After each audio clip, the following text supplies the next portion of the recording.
фотографии людей из этого района. Вот маленькая Ави в такой колясочке, потом она уже стоит в балтийской цепочке со своим ребеночком в другой коляске.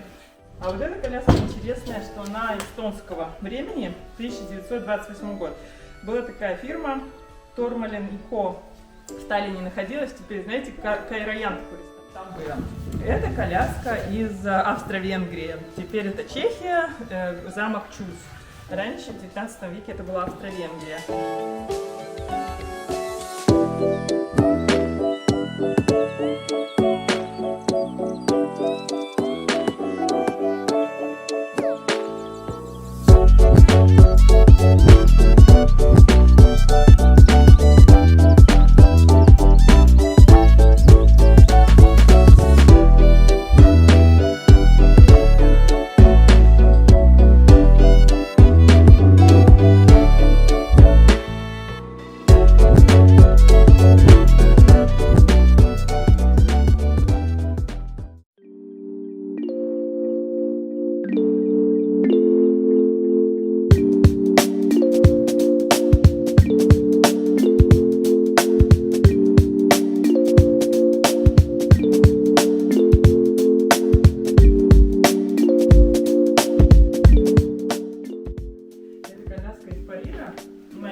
В Париже, поэтому она нам помогает.